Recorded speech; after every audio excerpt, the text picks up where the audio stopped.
আসসালামু আলাইকুম সবাইকে। আমি হিমা রহমান এডুকুইজ প্রাইভেট লিমিটেডের পক্ষ থেকে আপনাদের সবাইকে জানাচ্ছি অনেক অনেক শুভেচ্ছা। আমাদের এডুকুইস্টের উইকলি পডকাস্টের নতুন একটা এপিসোডে আমরা চলে এসেছি এবং আপনারা যেমনটা জানেন যে আমাদের প্রত্যেকটা এপিসোডেই আমাদের কাছে একজন হয় ইন্ডাস্ট্রি এক্সপার্ট থাকেন অথবা কোনো একটা কান্ট্রি রিসোর্স থাকেন। তো আমাদের আজকের এপিসোডে খুবই ইন্টারেস্টিং একজন পার্সন আছেন। যেহেতু আমরা অলরেডি ওনাকে স্ক্রিনে দেখছি, তো আমি আসলে খুব বেশি এটাকে হাইপ আপ করবো না, ডিরেক্টলি ভাইয়ার কাছে চলে যাব। আমাদের সাথে আজকে সুদূর সুইডেন থেকে জয়েন করেছেন জাহিদুল হক মোল্লা ভাইয়া। তো উনি মূলত স্টুডেন্ট ভিসাতেই ওখানে গিয়েছেন এবং 20 বছর আগে গিয়েছেন এবং এখন সুইডেনে উনি খুবই সফল একটি ক্যারিয়ারে আছেন। তো বেশি কথা না বাড়িয়ে চলে যাব ভাইয়ার কাছে এবং ভাইয়াই ওনার স্টুডেন্ট লাইফ থেকে এখন ক্যারিয়ার বিল্ড আপ সবকিছু সম্পর্কে আমাদের সাথে বিস্তারিত আলোচনা করবেন। আসসালামু আলাইকুম ভাইয়া, কেমন আছেন? ওয়ালাইকুম আসসালাম। প্রথমে সবাইকে আপনাকে অনেক অনেক ধন্যবাদ আমাকে এখানে কথা বলার সুযোগ করে দেওয়ার জন্য, এবং আমি নিজেকে পরিচয় দিব আস্তে আস্তে। আমরা শুরুটা মনে হয় আপনার পরিচয় পর্ব দিয়ে শুরু করলেই ভালো হয়। আর আপনার সাথে আমার গতকালকে যখন কথা হয়েছিল যে আমরা পডকাস্ট সেশনটা কোন সময় করব, তখন খুব ইন্টারেস্টিং একটা কথা আপনি বলেছিলেন, যেটা আমার এখনো মনে আছে। সেটা হচ্ছে আপনি বলেছিলেন যে আপনি আমাদের জন্য হচ্ছে পারফেক্ট একটা কেস স্টাডি। তার মানে আপনি সুইডেনে গিয়েছিলেন স্টুডেন্ট ভিসায় এবং এখন আপনি ওখানে খুবই সফল একটি ক্যারিয়ারে আছেন এবং আপনার ফ্যামিলি সহ আছেন। সো প্লিজ ভাইয়া একটু আমরা ওখান থেকে শুরু করি। প্রথমে আমি বলি যে যারা স্টুডেন্ট এবং যারা স্টুডেন্ট হিসেবে সুইডেনে আসতে চায় তাদের জন্য আমি হইতে পারে একটা উদাহরণ, যে আমি খুবই মধ্যবিত্ত ঘরের একটা সন্তান ছিলাম এবং আমি বাংলাদেশের চুয়েট থেকে Chittagong university of engineering technology থেকে মেকানিক্যাল ইঞ্জিনিয়ারিং এ পাশ করি এবং বাংলাদেশে 2 বছর কর্মরত ছিলাম। তো 2 বছর কর্মরত থাকার পরে আমি যেহেতু মধ্যবিত্ত, আমার যেহেতু টিউশন ফিজের একটা ব্যাপার ছিল এবং লিভিং কস্টের একটা ব্যাপার ছিল, আমাকে অনেক কিছু চিন্তা করতে হয়েছে। এই জন্য আমি সুইডেনকে ফার্স্ট চয়েস হিসেবে চিন্তা করি, কারণ আমি চাইলেই তখন আমি ইজিলি আমেরিকা বা কানাডা অথবা অস্ট্রেলিয়াতে যেতে পারতাম, কিন্তু আমি ওই সমস্ত দেশকে চুজ না করে কেন আমি সুইডেনকে চুজ করছিলাম। এটা হচ্ছে কি আমার প্রথম স্টেপ ছিল যে কান্ট্রি চুজের ক্ষেত্রে। তখন কিন্তু আমি জানতাম না যে এই দেশে ওয়ার্ক পারমিট পাওয়ার কোনো সিস্টেম আছে। আমি আমার স্টাডিকে ফোকাস করেছি যে আমি একটা বিদেশে যাব, 2 বছর মাস্টার্স করব, তারপর আমি জানি না আমি কি করব। এটা ছিল আমার প্রথম ফোকাস। এই জন্য পড়াশোনা ছিল আর কি, এবং এই পড়াশোনাটা হইতে হবে কোয়ালিটি সম্পন্ন পড়াশোনা। দেখা যাচ্ছে ইউরোপে বা ইউরোপের অন্যান্য দেশ, যে আমেরিকা বা কানাডাতে 2-1 হাতে গোনা কয়েকটা ইউনিভার্সিটি ছাড়া বাকি ইউনিভার্সিটি গুলোর কোনো ছিল না, স্ট্যান্ডার্ড নেই। সেই তো আমি যেহেতু ইঞ্জিনিয়ারিং স্টুডেন্ট ছিলাম, সে আমার প্রথমে ফোকাস ছিল আমি এরকম একটা ইউনিভার্সিটি থেকে পাশ করব যেটা ওয়েল রিকগনাইজড এবং যেটা হবে খুবই লো কস্টে আমি ওখানে থেকে এডুকেশনটা নিতে পারবো। এটা ছিল আমার প্রথম স্টেপ। এই জন্য আমি অস্ট্রেলিয়া বা কানাডাতে চুজ না করে আমি সুইডেনকে চুজ করি, যেহেতু সুইডেনের কেটিএইচ ছিল রয়্যাল ইনস্টিটিউট অফ টেকনোলজি, যাদের ওয়ার্ল্ড র্যাঙ্কিং এ 50তম স্থান ছিল। আমি ওদেরকে আমার সমস্ত কিছু কাগজপত্র ডকুমেন্টস, যেভাবে আপনারা স্টুডেন্ট ভিসায় কোন একটা এজেন্সির মাধ্যমে আমি যুক্ত হয়ে তাদেরকে কাগজপত্র করে তারা সন্তুষ্ট হয়ে আমাকে কাগজপত্রগুলো প্রোভাইড করে। তারপর আমি একদম সম্পূর্ণ অনিশ্চিত, আমার কোনো আত্মীয় স্বজন নাই, কেউ নাই, এবং আমি এই দেশে প্রথম আসি স্টুডেন্ট হিসেবে। এয়ারপোর্ট থেকে স্টুডেন্ট ডরমিটরিতে চলে যাই। সেখানে গিয়ে এরপরের দিন আমাকে একদম আমাকে কোনো আত্মীয় স্বজন বা কোনো হেল্প করেনি। যে আপনারা হয়তো অনেকে ভাবতে পারেন যে সমস্ত স্টুডেন্ট আছে সবারই তো আত্মীয় স্বজন নেই, সবারই তো কোনো ফিডব্যাক নেই। আর ওই আমলগুলোতে তো দেখা যাচ্ছে যে গুগল বা টেলিকমিউনিকেশন সেক্টর বা নেটওয়ার্ক অনেক দুর্বল ছিল। তো আপনাদের যে ল্যাঙ্গুয়েজের যে ব্যারিয়ারটা আছে, যারা নন ইংলিশ কান্ট্রি থেকে ইউরোপে আসতে চান, তাদের জন্য আমি মনে করি না এখন আর খুব বেশি সমস্যা আছে, যে সমস্যাগুলো আমরা ফেস করে আসছি। ভালো এডুকেশনের জন্যই আমি মূলত সুইডেনকে চুজ করছিলাম। জি জি জি জি। তো ভাইয়া আপনি একেবারে 20 বছর আগে গিয়েছেন, তো 20 বছর আগেকার আপনার কনটেক্সটটা একটু যদি আমাদেরকে বলতেন, যে তখন আপনি অলরেডি বলেছেন যে আসলে তখনকার সিচুয়েশন এখনকার মতো ছিল না, কারণ এখন হচ্ছে ইংলিশ স্পিকিং অনেক কোর্স চলে আসছে যেটা ইংলিশ সেই কন্ডাক্ট করা হয়। কিন্তু 20 বছর আসার পরই যখন আমি আমার স্টাডিটাকে কন্টিনিউ করি, তখন কিন্তু নিয়ম ছিল না যে স্টাডি কন্টিনিউ হলে জব পেলেই কিন্তু আমি এখানে পার্মানেন্ট হতে পারবো, এরকম কোনো নিয়ম ছিল না। তখন জবগুলো এরকম ভাবে ছিল যে ওদের মিনিস্ট্রি থেকে অ্যাপ্রুভাল করতে হবে। কোন একটা জব যদি আমাকে অফার করে ওই অ্যাপ্রুভালে থাকতে হবে, যে কোম্পানি আমাকে ওই জবটা অফার করবে তাদেরকে ক্লারিফিকেশন দিতে হবে কেন এখানে ইউরোপিয়ান ইউনিয়নের কোন নাগরিককে এনরোল করা হয় না এই প্রফেশনে। সো ওইটাকে ফুলফিল করা এজ এ ইন্টারন্যাশনাল স্টুডেন্টদের জন্য খুবই কঠিন একটা বিষয় ছিল, খুবই কঠিন একটা বিষয় ছিল। এই জন্যই যে দেখা যাচ্ছে নেটিভ স্পিকাররাও পাশাপাশি আমাদের সাথে পড়াশোনা করছে, একই রকমের কোয়ালিফিকেশন, তারাও আনএমপ্লয়েড, আমিও আনএমপ্লয়েড। সো আমি যখন কোনো একটা পোস্টকে হিট করতাম তখন তাদেরকে এরকম ক্লারিফিকেশন দিতে হইতো। যদিও এমপ্লয়ার যদি ক্লারিফিকেশন দিতেও কিন্তু মিনিস্ট্রি বা মাইগ্রেশন আমাকে এটাকে আটকে দিত। ওরা বলতো যে না, আমাদের এই ধরনের আনএমপ্লয়েড পিপল আছে। আমি যখন একটা মাস্টার্স করলাম, দেখলাম যে আমি আরেকটু সময় নেই যে কি হয়, তখন আমি আরেকটা মাস্টার্সে এনরোল হই। আমি তখন 2টা মাস্টার্স এনরোল হই, আমার ওয়াইফও সাথে সাথে। আমরা চিন্তা করছি যেহেতু মানে কোয়ালিটি সম্পন্ন পড়াশোনা, আমরা নয় আরেকটু পড়াশোনা করি একটা মাস্টার্স কমপ্লিট করার পরে। যখন আমি আরেকটা মাস্টার্স কমপ্লিট করতে থাকি তখন সুইডেনের একটা পর্যায়ে এসে ওই ইমিগ্রেশন এমপ্লয়ারকে ওই চিঠিটা থেকে বাধ্যতামূলক থেকে সরাই দিছে যে কোনো এমপ্লয়ার চাইলে সে কোনো একটা এমপ্লয়িকে রিক্রুট করতে পারবে উইদাউট মাইগ্রেশনের অনুমতি ছাড়া। 2009 সালে। তার মানে আমি যখন 2005 সালে আসি, 2009 সালের শেষে আসে, তার মানে 5 বছর আমাকে স্টাডি করতে হয়েছে কোন রকমের ফিউচার ছাড়া। যে আমি স্টাডি করতেছি, আমি স্টাডি করতেছি, আমরা উইকলি কাজ করতেছি। সুইডেনের আরেকটা সুবিধা হচ্ছে যে এখানে উইকলি কাজের ব্যাপারে কোনো বাইন্ডিংস নাই। 40 আওয়ারের কাজ করতে পারবো বা 60 আওয়ার কাজ করতে। আমার যখন স্টাডি থাকবে না আমি কোন কাজ করব, আবার আমার যখন স্টাডি থাকবে আমি কম কাজ করব। এক্স্যাক্টলি। তো এটা 2009 সালের স্টুডেন্টদের পরে 2010 সালের স্টুডেন্টরা তখন একটা বুম হইলো যে হ্যাঁ এই জন্য ইউরোপের লোকজন আসবে। এই যে ভাইয়া আপনি যে কথাটা মাত্র বললেন যে এই জন্য মানুষ ইউরোপে যাবে, ওখান থেকে আমার একটা প্রশ্ন আসে যে আসলে দেখেন আমরা যখন বিদেশে যাওয়ার ব্যাপারে, স্পেশালি আমরা তো হচ্ছে স্টুডেন্ট রিক্রুটমেন্ট নিয়ে কাজ করে আসছি। সো সেই জায়গায় যখন কোনো স্টুডেন্ট দেশের বাইরে পড়তে যাওয়ার কথা চিন্তা করে, সবার আগে তার মাথায় চিন্তা আসে যে আমেরিকাতে যাবে, ইউকেতে যাবে, কানাডা, অস্ট্রেলিয়া, এগুলা হচ্ছে ইংলিশ স্পিকিং প্রাইম কান্ট্রিজ। তো ওই জায়গা থেকে এখনকার যে সিনারিওটা, অবশ্যই আপনি যখন গিয়েছেন তখনকার পরিস্থিতি আর এখনকার পরিস্থিতি সেম না। তো আপনি একটু আমাদের সাথে শেয়ার করেন, আপনি 20 বছর ধরে ওখানে আছেন, আপনার কাছে কেন মনে হয় যে এই এখনকার পরিস্থিতিতে কেন একটা স্টুডেন্ট ইউরোপে যাবে? যেমন আমি একটাকে পারফেক্টলি একটা ইন্ডিভিজুয়াল একটা কেসের কথা বলি যে আমাকে যদি বলা হয় যে এই মুহূর্তে আমেরিকাতে আমি ফ্রেশার হিসেবে স্টুডেন্ট হিসেবে যাব, 2 বছর পড়াশোনা করব কানাডাতে, তারপর কানাডাতে ওয়ার্ক পারমিট পেতে গেলে আমি একটা অফার অফ এমপ্লয়মেন্ট পেলাম, কিন্তু যেহেতু আমি ওই দেশের নাগরিক না, আমি ইউজুয়ালি পাবো একটা এন্ট্রি লেভেলের জব। কিন্তু কানাডার ইমিগ্রেশন বলতেছে যে এই এন্ট্রি লেভেলের জব দিয়ে আমি ওয়ার্ক পারমিটকে পার্মানেন্ট রেসিডেন্স পারমিটে কনভার্ট করতে পারবো না এন্ট্রি লেভেলের কোনো জব দিয়ে। ইট শুড বি হইতে হবে কোনো ম্যানেজারিয়াল অথবা সুপারভাইজার, আমার ডেজিগনেশন হইতে হবে ম্যানেজার অথবা সুপারভাইজার।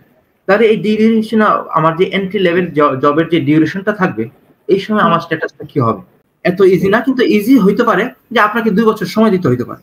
তো এই 2 বছর আপনাকে কি করবেন, 2 বছর বা 3 বছর, তখন আপনাকে ওই এন্ট্রি লেভেলের জবের সাথে সাথে আপনাকে ইউনিভার্সিটির এনরোলমেন্টও হইতে হবে, পড়াশোনা করতে হবে। সো এখন দেখা যাচ্ছে যে ওই পড়াশোনাটাকে তখন তারা ম্যাক্সিমাম স্টুডেন্ট সেকেন্ড ক্যাটাগরিতে নিয়ে আসে, ওই পড়াশোনাটাকে তাকে লেন্দি করে, 1 টার্ম করলাম 2 টার্ম করলাম না, কিন্তু ক্রেডিট কম নিয়ে এটাকে প্রলং করে দেয়। এক্স্যাক্টলি। কিন্তু ওই ইন দি মিন টাইম ওই টাইমে আমি যে সেটেল এটাকে আমি বলতে পারবো না।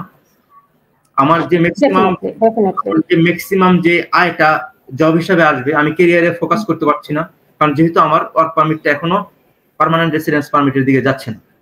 এক্স্যাক্টলি। সো সেই হিসাবে দেখা যাচ্ছে যে আরো একটা লম্বা পিরিয়ড চলে আসে, 4 ইয়ার্স বা 5 ইয়ার্স, একটা আনসার্টেনিটি, একটা স্ট্রেস। কি হবে, আমি কোনো কারণে রেসিশনস বা কোনো কারণে কোম্পানিটা ফল করলে দেখা যাচ্ছে আমার এই 4 বছরের ইনভেস্টমেন্টটা চলে যাচ্ছে, ওয়েস্ট হয়ে যাচ্ছে।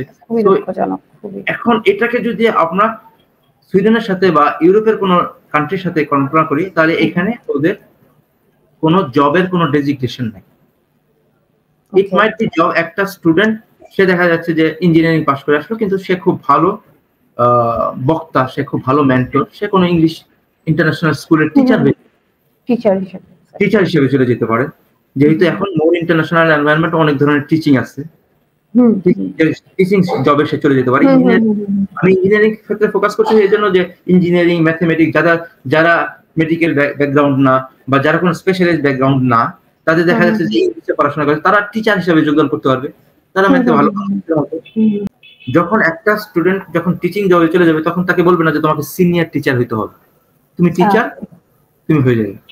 তারপর সে হইতে পারে দেখা যাচ্ছে টিচিং জব পেল না, সে চলে গেল কোনো হেলথ সেক্টরে পার্সোনাল অ্যাসিস্ট্যান্ট হিসেবে জব করবে। এখানে যেহেতু সুইডেন মানে সব নাগরিকদেরকে খুব ভালো সুবিধা দেয়, এখানে পেনশনার যারা আছে, যারা পেনশনে চলে যায় তাদেরকে টেক কেয়ার করার জন্য গভর্নমেন্টের বিভিন্ন ধরনের ছোট ছোট অর্গানাইজেশন আছে। সেই অর্গানাইজেশনে অনেক ধরনের লোকের দরকার হয় জাস্ট পেনশনদেরকে আপনাকে টেক কেয়ার করার জন্য। হতে পারে আপনি তাদেরকে ল্যাঙ্গুয়েজ প্রোভাইড করতেছেন, তাদের সাথে কথা বলতেছেন, আপনি যদি ছোটখাটো মেডিকেল ব্যাকগ্রাউন্ড থাকে আপনি তাদেরকে মেডিকেলি হেল্প করতে পারতেছেন। সো ওই কোনো রেস্ট্রিকশন নাই, এটাতে কোনো রেস্ট্রিকশন নেই। তখন দেখা যাচ্ছে যে ওই জবগুলো তো আপনি চলে যেতে পারতেছেন। তো ওই জবগুলো চলে যাবেন তখন আপনাকে ইমিগ্রেশন বলবে না যে তুমি এই ইঞ্জিনিয়ারিং বা অন্য জায়গা থেকে পাস করে আসে তুমি কেন পার্সোনাল অ্যাসিস্ট্যান্ট হইতেছো, কারণ সে জব পেলে হয়ে যাচ্ছে। জবের কোনো রেস্ট্রিকশন নাই, বিভিন্ন জবের জন্য আপনাকে এনরোল হয়ে গিয়ে আপনি পার্মানেন্ট রেসিডেন্স পারমিটের দিকে চলে যেতে পারবেন। এখন আপনি বলতে পারেন জব নাই, আপনার কোনো, কিন্তু আপনি চিন্তা করেন যে আমি যেই টাকাটা এডুকেশন পারপাসে ইনভেস্ট করলাম সেই টাকা দিয়ে আমি একটা এমপ্লয়মেন্টে মানে সেলফ এমপ্লয়মেন্টে চলে গেলাম, কিছু টাকা ইনভেস্ট করে।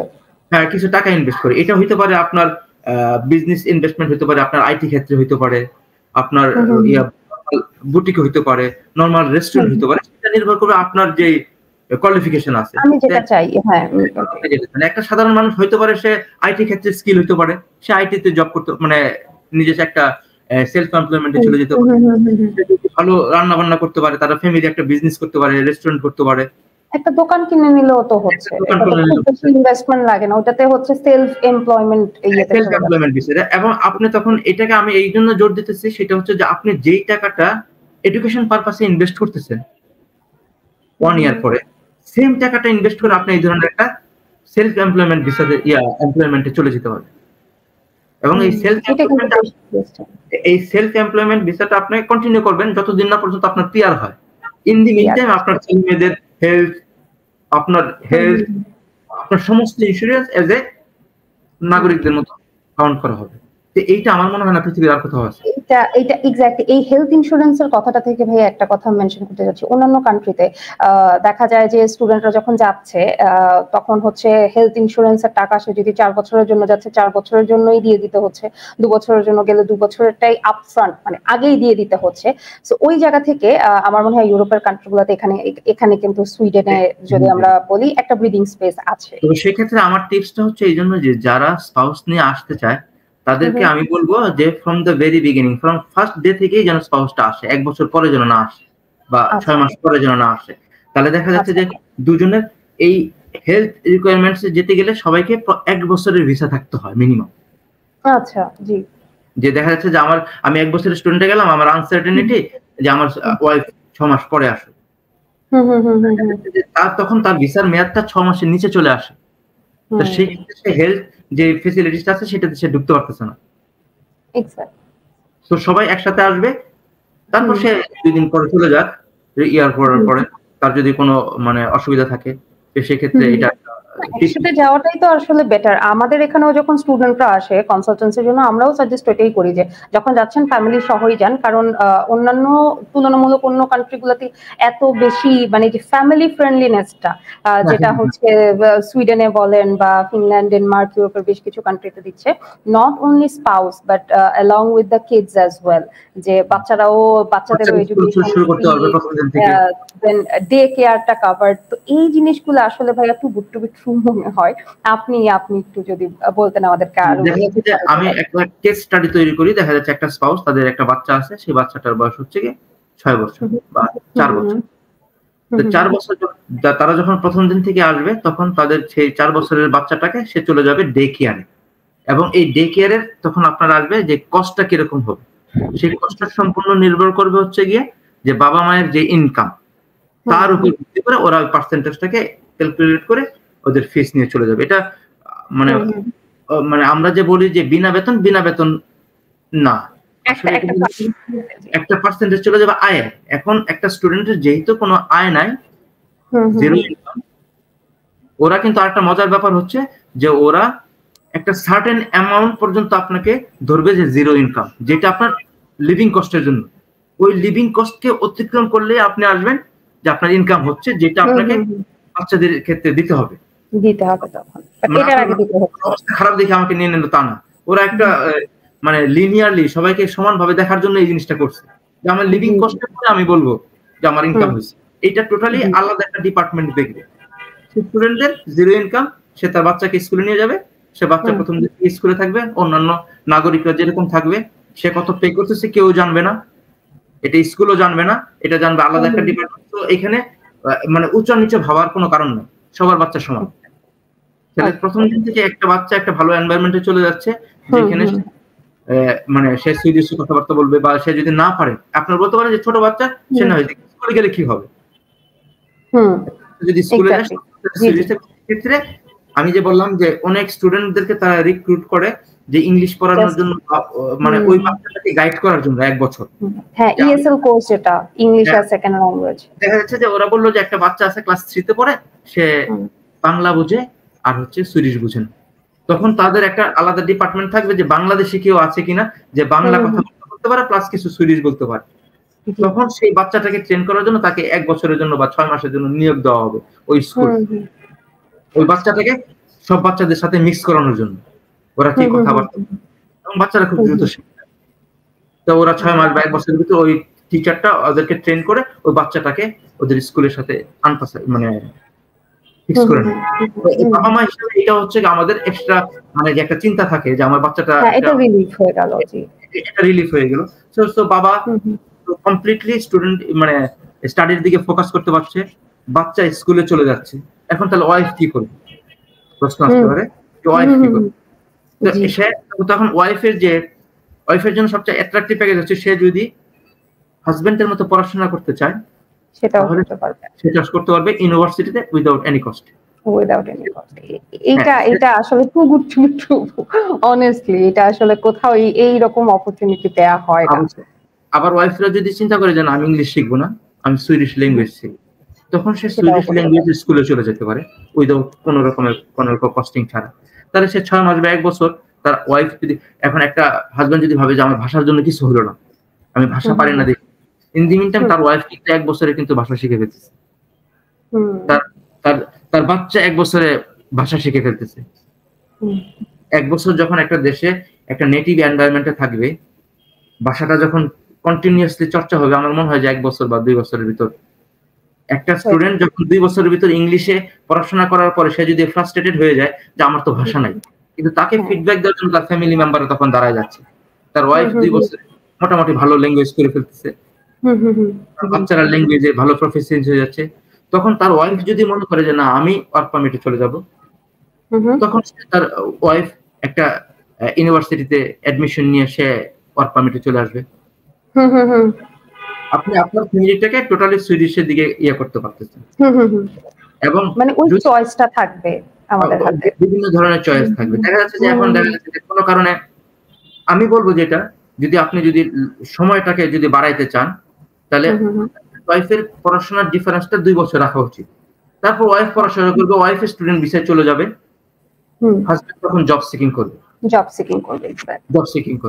সো আপনি এরকম না যে একটা স্টুডেন্টকে মানে সময় নষ্ট না করে আপনাকে চলে যেতে হবে যে 2 বছরের পর 2 বছর পর আমাকে চলে যেতে হবে, তা না। সে কিন্তু একটা লিঙ্গারিং করতে হবে, যেটাতে সার্টিফিকেট থাকবে, যেটা আমেরিকা বা কানাডাতে আপনার সার্টিফিকেট থাকবে না।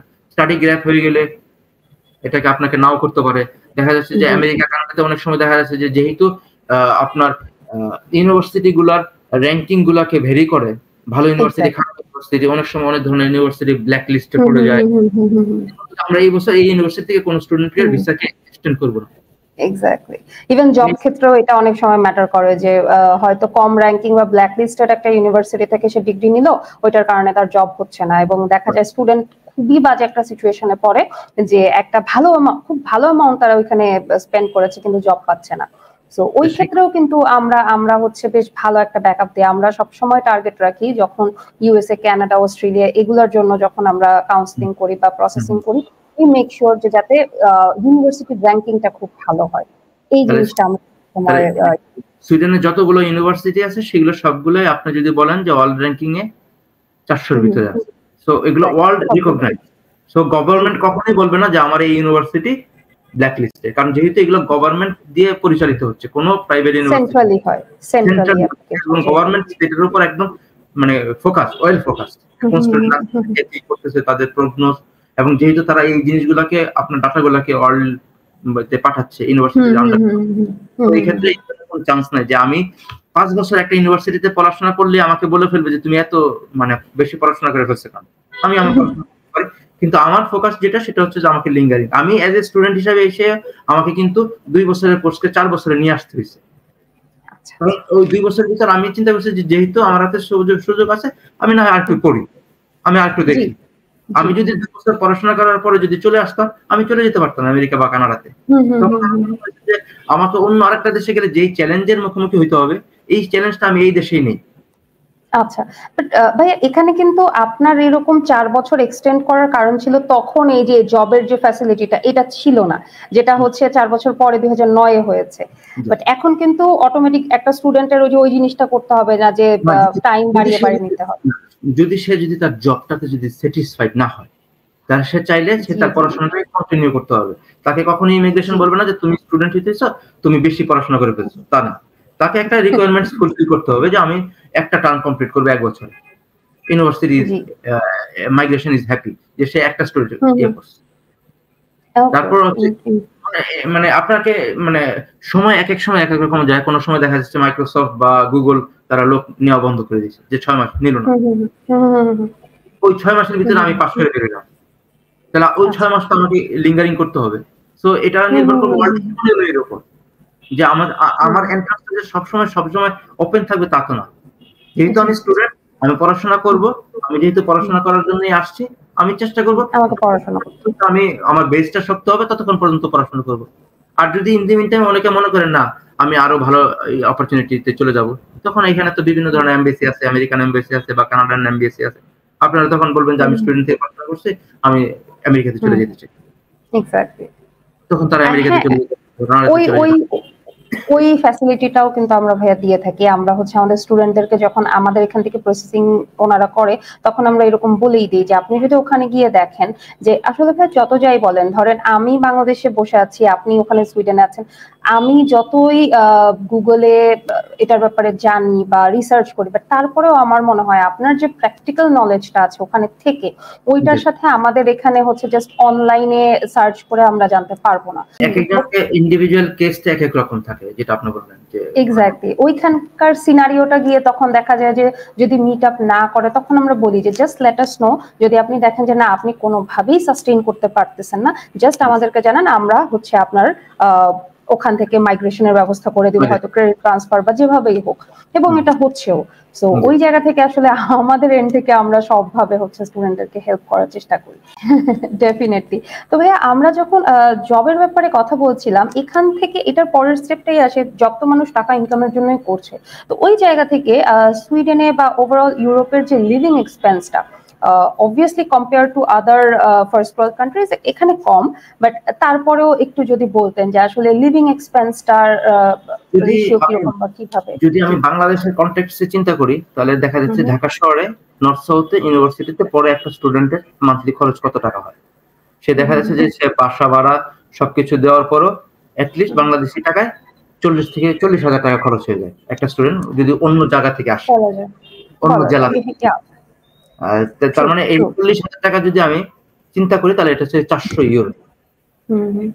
আমি আপনাদেরকে বলতে পারি যে 400 ইউরো দিয়ে সুইডেনে একটা স্টুডেন্ট 1 মাস থাকতে পারবে এবং চলাফেরা করতে পারবে এবং খাওয়া দাওয়া করতে পারবে। তো বাংলাদেশের যে কনটেক্সটে যে বাংলাদেশের যে টাকাটা বাসা ভাড়া বা স্টুডেন্টরা যেভাবে থাকবে, 400 ইউরো মিনিমাম দরকার তার লিভিং এর জন্য। এখন 400 থেকে 700 এটা ভেরি করে বিভিন্ন সময়। দেখা যাচ্ছে যে আপনার খাওয়া দাওয়ার যে ব্যাপারগুলো থাকে, আনুষঙ্গিক যে ব্যাপারগুলো থাকে। আর এখন স্টুডেন্টদেরকে রিসোর্সের ব্যাপারে চিন্তা করতে হয় না, যে বই কেনার ব্যাপারে, এখন যেহেতু গুগল টুগল আছে, তো বইয়ের নাই। তো আমি আপনি ধরে নেন যে 400 থেকে 700 ইউরোর ভিতরে একটা স্টুডেন্ট মান্থলি করতে পারে, যেটা একদম এক্স্যাক্টলি বাংলাদেশের সিনারিও। এই আপনি একজন স্টুডেন্ট অ্যাডভাইজার হিসেবে স্টুডেন্টদেরকে বলতে পারেন যে একজন প্রাইভেট ইউনিভার্সিটির স্টুডেন্ট যে টাকা বাংলাদেশে খরচ করতেছে, সেই টাকা দিয়ে খরচ করলে একটা ইউরোপ অন্তত পক্ষে চলতে পারে।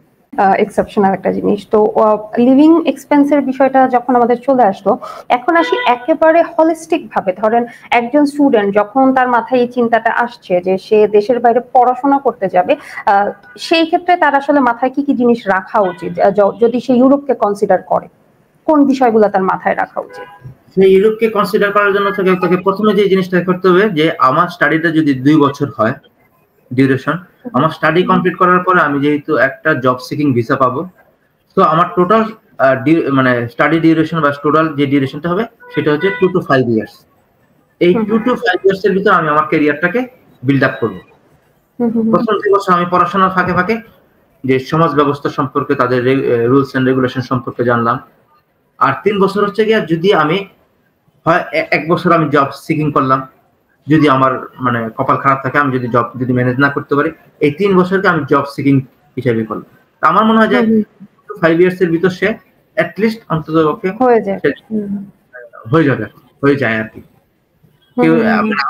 মানে আপনারা তো এডুকেশন ব্রাঞ্চে আছেন, আপনারা তো বিভিন্ন রকমের স্টুডেন্টকে পাঠাইছেন, তো দেখছেন তো যে এই পর্যন্ত স্টুডেন্ট ওর কেস ছাড়া আসলে কোন রকমের ক্রিমিনাল অ্যাক্টিভিটিসে যদি জড়িত না হয়, এটা কেউ যে দেখা যায় কি আমার সাথে আসছে 20 বছর আগে আমার একটা ফ্রেন্ড চলে গেছে বাংলাদেশ। সে কেন চলে গেছে? সে মেন্টালি ডিপ্রেসড হয়ে গেছে। তো এখন সে যদি তাকে যদি একটা কেস স্টাডি হিসেবে চিন্তা করা হয় যে সে তো চলে আসছে, তার একটা আলাদা একটা রিজন ছিল যে সে এই কারণে চলে গেছে। সে মেন্টালি মানে এই সমাজ ব্যবস্থার সাথে এত লোনলি সে থাকতে পারে না। এক একজন মানুষের এক এক রকম থাকে।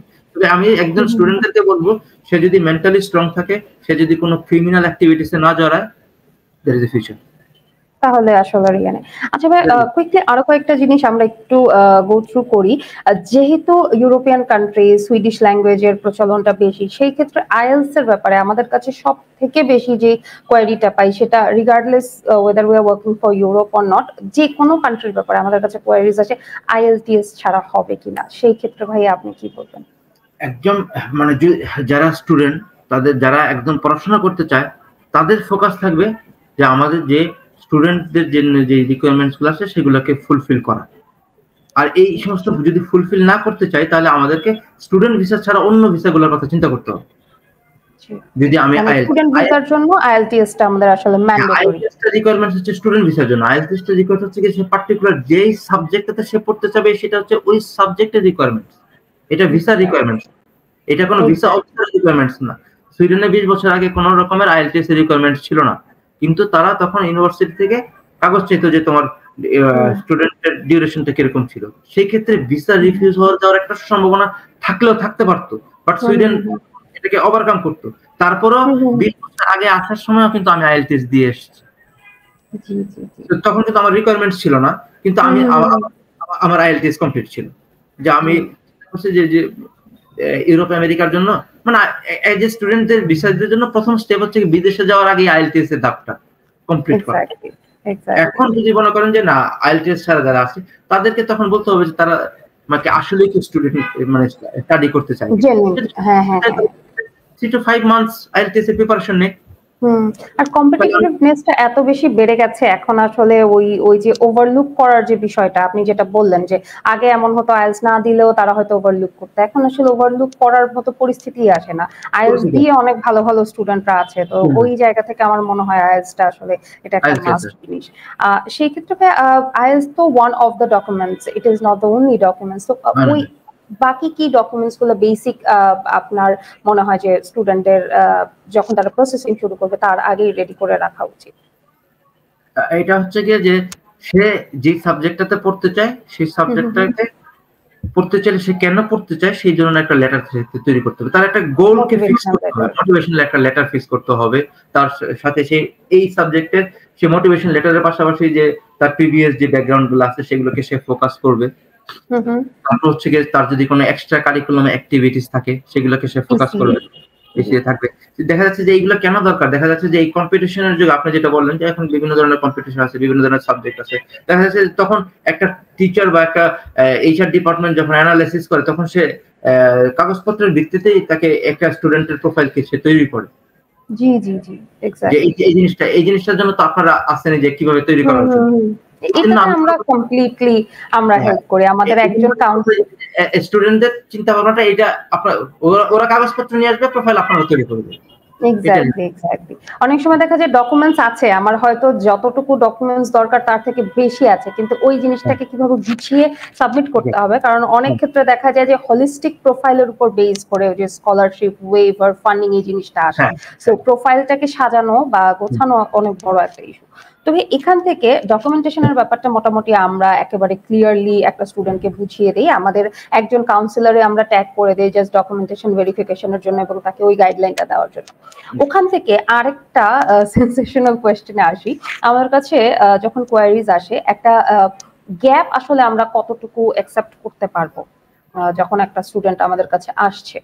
আমি মনে করি যে ইউরোপ ইজ টু ফ্লেক্সিবল। এই ক্ষেত্রে দেখা যাচ্ছে যে আপনার বাংলাদেশে যদি একটা লোক যদি রিটায়ারমেন্টে চলে যায় তাহলে পরবর্তী সময় তাকে কোনো রকম স্টাডিতে নিয়ে আসা যায় না।